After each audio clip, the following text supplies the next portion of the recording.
মার্কিন নৌ অবরোধের জবাবে আবারও হরমুজ প্রণালী বন্ধ করেছে ইরান। এবার বাব আল মানদেব বন্ধের হুমকি হুথি বিদ্রোহীদের।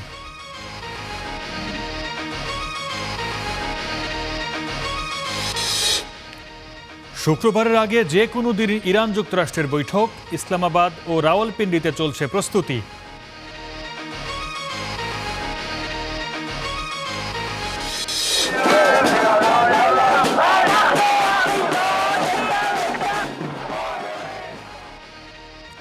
জেরুসালেমে নেতানিয়াহু বিরোধী ব্যাপক বিক্ষোভ। যুদ্ধবিরতি ভেঙে দক্ষিণ লেবাননে আবারও ইসরায়েলি হামলা।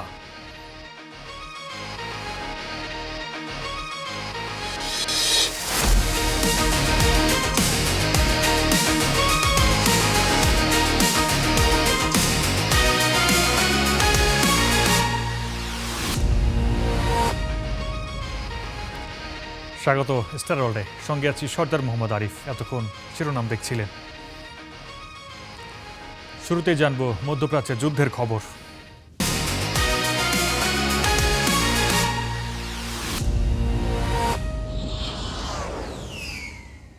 আবারও বন্ধ হরমুজ প্রণালী। যুক্তরাষ্ট্রের নৌ অবরোধের জবাবে গুরুত্বপূর্ণ এই সমুদ্রপথ বন্ধ করে দিয়েছে ইরান। নির্দেশনা অমান্য করে হরমুজ পাড়ি দেওয়ার চেষ্টা হলে হামলার হুমকি দিয়েছে ইরানের আইআরজিসি।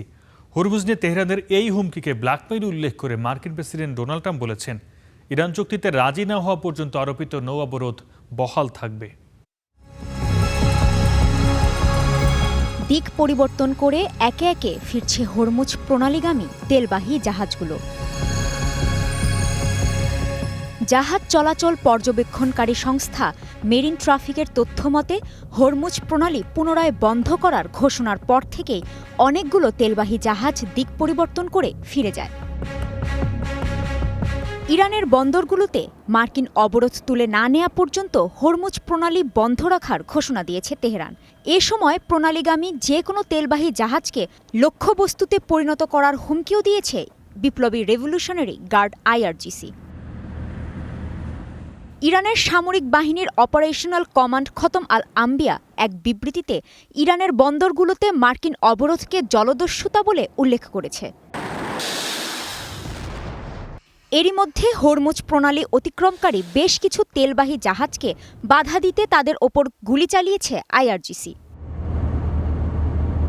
ইরানের বন্দরগুলোতে মার্কিন অবরোধকে ট্রাম্পের বোকামি ও সবচেয়ে বড় ভুল সিদ্ধান্ত বলে তীব্র সমালোচনা করেছেন দেশটির পার্লামেন্টের স্পিকার মোহাম্মদ বাঘের গালিবাফ। বলেন, তেহরান নিজে চলাচল করতে না পারলে অন্যদেরও এই প্রণালী দিয়ে যাতায়াত করতে দিবে না। হরমুজ এখন আমাদের নিয়ন্ত্রণে। কেউ যদি মনে করে প্রণালী দিয়ে অন্যান্য জাহাজ চলবে কিন্তু ইরানের জাহাজগুলোকে আটকাবে, তাহলে তা সম্ভব নয়। যদি মার্কিন অবরোধ তুলে নেওয়া না হয় তাহলে প্রণালীতে নিষেধাজ্ঞা আরোপ করা হবে। ট্রাম্পের এই সিদ্ধান্তটি সবচেয়ে বড় ভুল। তেহরান যুক্তরাষ্ট্রকে বিশ্বাস করে না, যে কোনো মুহূর্তেই তারা শত্রুতা শুরু করতে পারে বলেও শঙ্কা প্রকাশ করেন গালিবাফ। ইরানের এমন হুমকির কাছে যুক্তরাষ্ট্র নতি স্বীকার করবে না বলে সাফ জানিয়েছেন মার্কিন প্রেসিডেন্ট ডোনাল্ড ট্রাম্প। বলেন, ইরানের বন্দরগুলোর উপর আরোপিত নৌ অবরোধ কোনো চুক্তি না হওয়া পর্যন্ত বহাল থাকবে।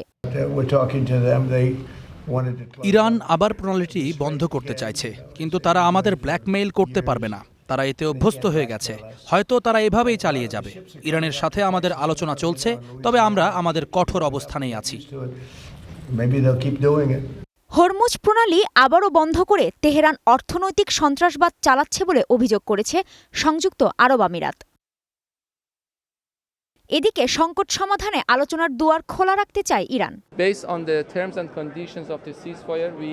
আমরা এখন দুপক্ষের মধ্যে একটি সমঝোতার কাঠামো চূড়ান্ত করার দিকে বেশি মনোযোগ দিচ্ছি।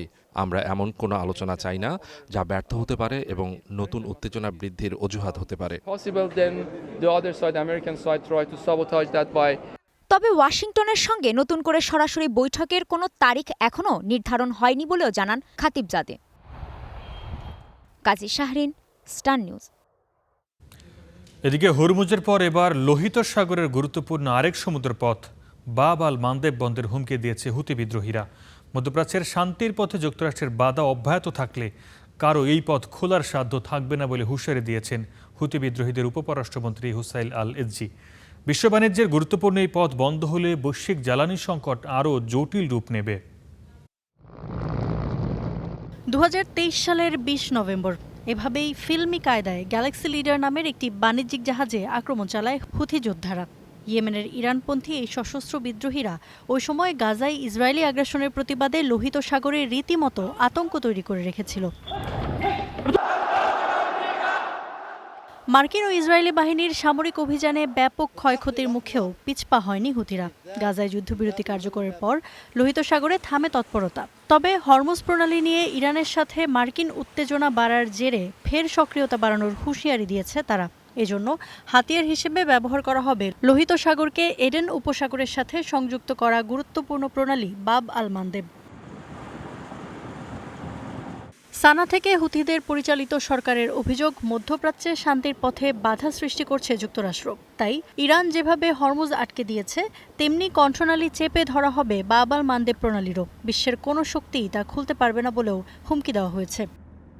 ট্রাম্প ও তার সাথে জড়িত অন্য সবাই যদি শান্তিকে বাধাগ্রস্ত করতে থাকে এবং আমাদের জনগণকে অসম্মান করা না থামায়, তাহলে বাব আল মান্দেব বন্ধ করে দেওয়া হবে।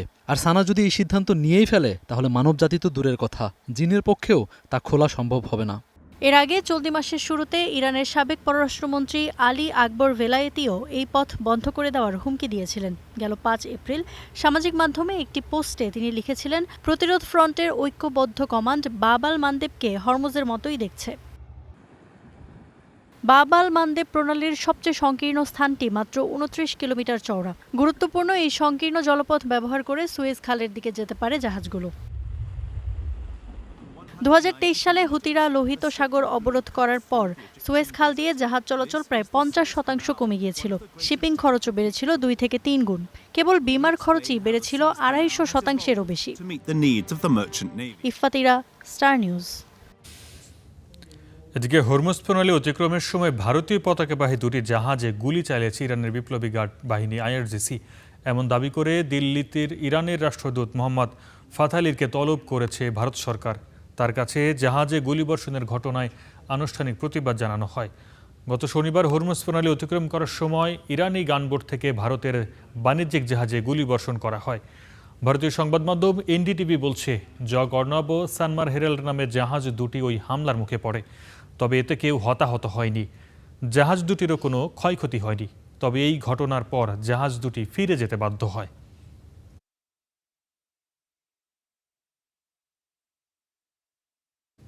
হরমুজ প্রণালী নিয়ে পাল্টাপাল্টি উত্তেজনার মধ্যেও ইরান যুক্তরাষ্ট্রের শান্তি আলোচনার প্রস্তুতি চলছে। আগামী শুক্রবারের আগে যে কোনো দিন হতে পারে আলোচনা। ইসলামাবাদ অথবা রাওয়ালপিন্ডিতে হতে পারে এই আলোচনা। দুই শহরের ব্যাপক নিরাপত্তা ব্যবস্থা নিচ্ছে পাক সরকার।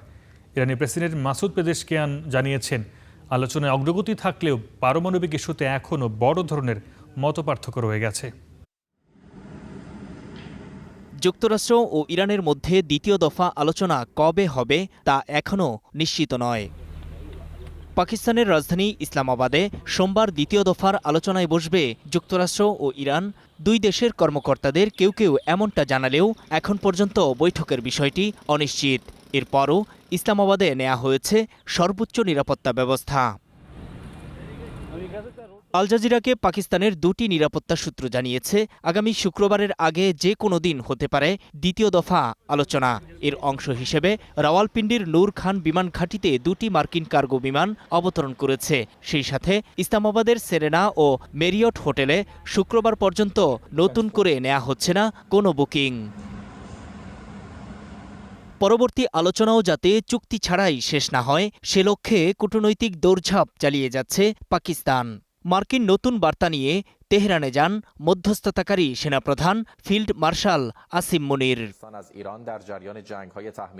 ইরানের সর্বোচ্চ জাতীয় নিরাপত্তা পরিষদ বলেছে, ওয়াশিংটনের পক্ষ থেকে দেয়া নতুন প্রস্তাব নিয়ে পর্যালোচনা চলছে। তবে ওই প্রস্তাবে নতুন কি আছে তা পরিষ্কার করেনি পরিষদ। তবে বলেছে, সামান্যতম পিছু হটা বা নমনীয়তার বদলে আলোচনার টেবিলে রাষ্ট্রীয় স্বার্থ সর্বশক্তি দিয়ে রক্ষা করা হবে। ইরানের অনড় অবস্থানের ইঙ্গিত পাওয়া যায় প্রেসিডেন্ট মাসুদ পেজেশকিয়ানের সবশেষ বক্তব্যেও। বলেন, ইরান পারমাণবিক শক্তিধর দেশ হতে পারবে না। মার্কিন প্রেসিডেন্ট এমন দাবি তুললেও কেন হতে পারবে না সে কথা বলেন না। ইরানকে তার অধিকার থেকে বঞ্চিত করার অধিকার যুক্তরাষ্ট্রের নেই বলেও মন্তব্য করেন পেজেশকিয়ান। এদিকে ইরানের সংসদের স্পিকার বাঘের গালিবফ দাবি করেছেন তেহরান নয় বরং ট্রাম্পই আগে যুদ্ধবিরতির অনুরোধ করেছিলেন, কারণ ইরান রণাঙ্গনে সুবিধাজনক জায়গায় থাকবে সেটি যুদ্ধের কয়েক সপ্তাহের মধ্যেই ওয়াশিংটন বুঝে গিয়েছিল। ما محکم‌تر از اون روزی که در নূর মোহাম্মদ, স্টার নিউজ। দেখছেন স্টার ওয়ার্ল্ড, ফিরছে একটু পর। দেখছেন স্টার ওয়ার্ল্ড। ইরান যুদ্ধ, গাজার বর্বরতা ও পশ্চিম তীরের অবৈধ বসতি স্থাপনকারীদের সহিংসতার বিরুদ্ধে বিক্ষোভে উত্তাল ইসরায়েলের জেরুসালেম। বিক্ষোভে অংশ নেয় শত শত মানুষ। কট্টরপন্থী প্রধানমন্ত্রী বেনিয়ামিন নেতানিয়াহুর ব্যঙ্গ প্রতিকৃত প্রতিবাদী প্ল্যাকার্ড দিয়ে বিক্ষোভে যোগ দেয় কয়েকশো মানুষ। এ সময় তারা নেতানিয়াহু সরকার ও তার মন্ত্রীদের বিরুদ্ধে স্লোগান দেয়। ইরান যুদ্ধের সমালোচনা করে বিক্ষোভকারীরা বলেন, যুদ্ধবাজ নেতানিয়াহু সরকারের ভুল নীতির কারণে জীবন দিচ্ছে সাধারণ মানুষ।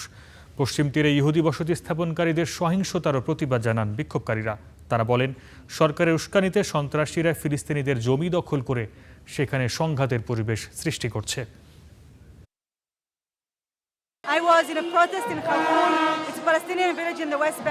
আমি আজ এখানে এসেছি পশ্চিম তীরের ফিলিস্তিনিদের ওপর যে অত্যাচার হচ্ছে তার প্রতিবাদ জানাতে। সেখানে ফিলিস্তিনিদের সঙ্গে অবিচার হচ্ছে। এটি গণতন্ত্র নয়, এটি ন্যায় বিচারও নয়। এই দখলদারিত্বের অবসান ঘটাতে হবে। এই সরকারই দেশের বহু ভুল সিদ্ধান্তের মূল উৎস। আমাদের এটিকে থামাতে হবে। গাজায় ফের গুলি করে এক ফিলিস্তিনি যুবককে হত্যা করেছে ইসরায়েলি বাহিনী। সকালে জাবেলিয়া শহর থেকে তাকে হত্যা করে দখলদাররা। বাস্তুচ্যুতদের শিবিরে থাকা অবস্থায় ইসরায়েলি বাহিনী খলিল নাসর নামে ওই যুবককে গুলি করে। এ নিয়ে গাজায় চলমান ইসরায়েলি আগ্রাসনে নিহত ফিলিস্তিনিদের সংখ্যা দাঁড়িয়েছে ৭২,৫৫১ জনে।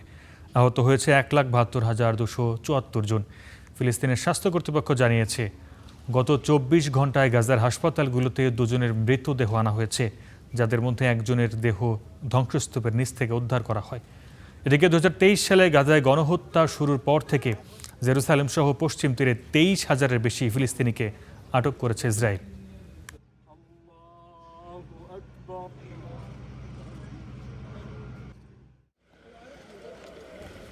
ইসরায়েলের প্রধানমন্ত্রী বেনিয়ামিন নেতানিয়াহুর বিরুদ্ধে ট্রাম্পকে ইরান যুদ্ধে জড়ানোর অভিযোগ করেছেন সাবেক মার্কিন ভাইস প্রেসিডেন্ট কমলা হ্যারিস।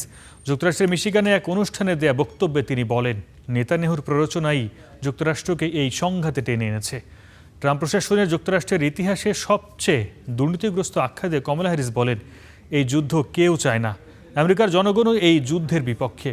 মিশিগান ডেমোক্রেটিক উইমেন্স ককাসের আয়োজিত এই অনুষ্ঠানে কমলা হ্যারিস আরও অভিযোগ করেন, অ্যাবস্টেইন ফাইল থেকে মানুষের মনোযোগ সরানোর একটি দুর্বল প্রচেষ্টা হল মধ্যপ্রাচ্যে ট্রাম্পের অপারেশন এপিক ফিউরি। তিনি বলেন, ট্রাম্পই প্রথম প্রেসিডেন্ট যিনি সার্বভৌমত্ব, ভূখণ্ড অখণ্ডতার মতো আন্তর্জাতিক নিয়ম ও রীতিনীতি সমুন্নত রাখার গুরুত্বকে উপেক্ষা করে চলেছেন। তার নীতির কারণে যুক্তরাষ্ট্র আজ তার যুগ যুগের মিত্রদের কাছে অবিশ্বস্ত হয়ে পড়েছে। নভেম্বরে হতে যাওয়া মধ্যবর্তী নির্বাচনে এসবের জবাব দেয়ারও আহ্বান জানান কমলা হ্যারিস। গাজার মতো এবার লেবাননেও যুদ্ধবিরতির শর্ত ভাঙল দখলদার ইসরায়েল। দক্ষিণ লেবাননে আবারও হামলা চালিয়েছে ইসরায়েলি সেনারা। সেই সাথে গাজার মতো এখানেও কথিত হলুদ রেখা তৈরির কথা জানিয়েছে ইসরায়েলি সামরিক বাহিনী। এক বিবৃতিতে ইসরায়েলি সেনাবাহিনী জানায়, দক্ষিণের হলুদ রেখার কাছে তারা সন্ত্রাসী কার্যক্রম শনাক্ত করেছে। এদিকে জাতিসংঘের শান্তিরক্ষা মিশনের একজন ফরাসি সেনা দক্ষিণ লেবাননে নিহত হয়েছেন। এতে আহত হয়েছেন আরও ৩ জন। এই ঘটনায় হিজবুল্লাহকে দায়ী করেছেন ফরাসি প্রেসিডেন্ট ইমানুয়েল ম্যাক্রন। তবে এই অভিযোগ অস্বীকার করেছে হিজবুল্লাহ গোষ্ঠী। ফরাসি সেনা নিহতের ঘটনায় তীব্র নিন্দা জানিয়েছেন জাতিসংঘের মহাসচিব আন্তোনিও গুতেরেস। এদিকে হামলা শুরুর পর থেকে হিজবুল্লাহর সঙ্গে সংঘর্ষে আইবিডিএফের ১৪ সেনা নিহত হয়েছেন বলে জানিয়েছে ইসরায়েল।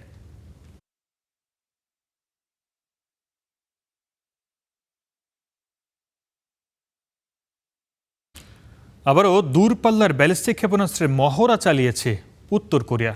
দক্ষিণ কোরিয়ার সশস্ত্র বাহিনীর বরাত দিয়ে ইয়োনহাপ নিউজ এজেন্সি এই তথ্য জানিয়েছে। চলতি বছর ধারাবাহিকভাবে দূরপাল্লার ক্ষেপণাস্ত্রের মহড়া চালিয়ে যাচ্ছে পিয়ংইয়ং। এর আগে গত ৮ এপ্রিল সবশেষ ব্যালিস্টিক ক্ষেপণাস্ত্র নিক্ষেপ করে পিয়ংইয়ং। এর আগে অসংখ্য বিভিন্ন প্রজন্মের ক্ষেপণাস্ত্রের মহড়া চালায় উত্তর কোরিয়া। কখনো কখনো দেশটির নেতা কিম জং উনের উপস্থিতিতে এসব ক্ষেপণাস্ত্র ছোড়া হয়। তবে 2022 সালের 18 নভেম্বর কিম প্রথমবারের মতো তার মেয়েকে নিয়েই এমন একটি মহড়ায় যোগ দেন। সে সময় ছোড়া হয় উত্তর কোরিয়ার বৃহত্তম পারমাণবিক অস্ত্র বহনের সক্ষম আন্তঃমহাদেশীয় ব্যালিস্টিক ক্ষেপণাস্ত্র ওয়াংসং 17। ইউক্রেনের রাজধানীতে ভয়াবহ বন্দুক হামলার ঘটনা ঘটল। রোববার কিয়েভে বন্দুকধারীদের গুলিতে 6 জনের প্রাণ গেছে। পরে পুলিশের গুলিতে ওই হামলাকারীও নিহত হন। এই ঘটনায় আরও অন্তত 14 জন আহত হয়েছেন। প্রাথমিকভাবে ওই ব্যক্তিকে রুশ নাগরিক হিসেবে চিহ্নিত করেছে ইউক্রেনের পুলিশ। কিয়েভের দেমিভস্কায়া সড়ক পড়ে আছে গুলিবিদ্ধ নিথর 4টি মরদেহ। রোববার ভালমার্ট সুপারমার্কেট এলাকায় ঘটেছে বীভৎস এই বন্দুক হামলা। পুলিশ ও প্রত্যক্ষদর্শীদের দেওয়া তথ্য অনুযায়ী স্বাভাবিকভাবেই হেঁটে যাচ্ছিলেন বন্দুকধারী ওই ব্যক্তি। কিছু বুঝে ওঠার আগেই হঠাৎ 4 জনকে গুলি করেন তিনি। এরপর ওই সুপারমার্কেটে ঢুকে জিম্মি করেন আরও কয়েকজনকে।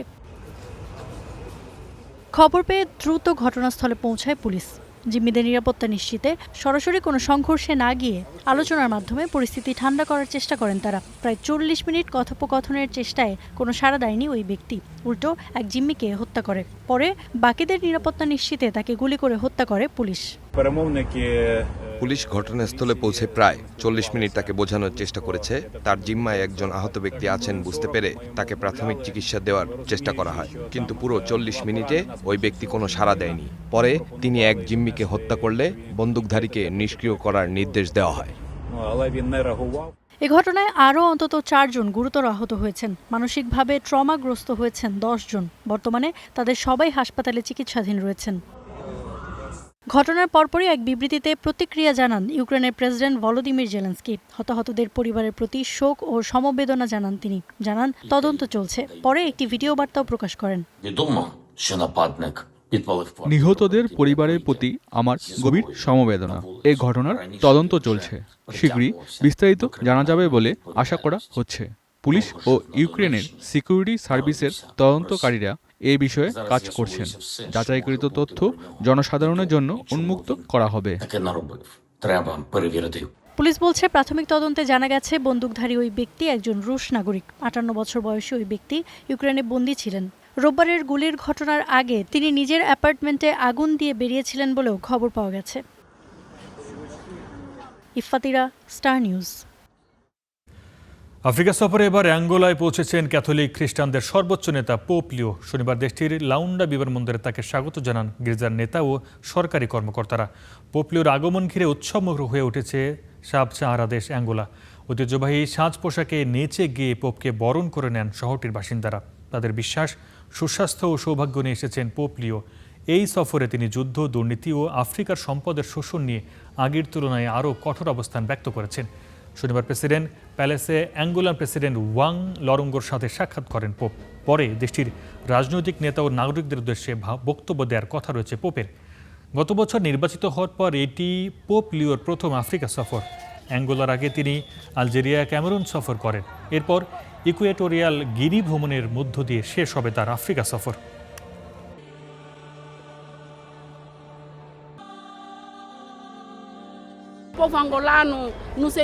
পোপকে সরাসরি সামনে থেকে দেখতে পারা আমাদের জন্য অত্যন্ত আবেগঘন মুহূর্ত।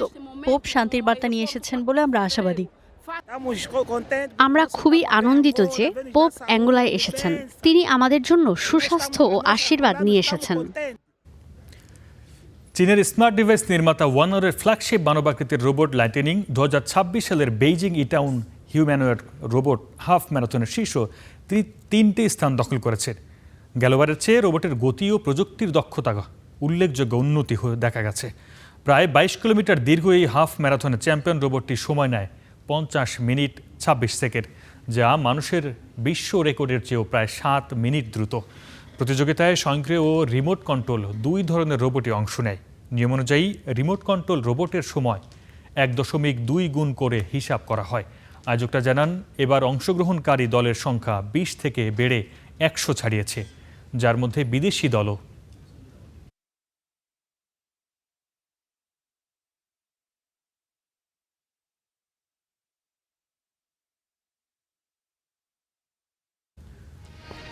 এই ছিল আজকের স্টার বাংলায়। স্টার ওয়ার্ল্ডে এতক্ষণ সঙ্গে থাকার জন্য ধন্যবাদ।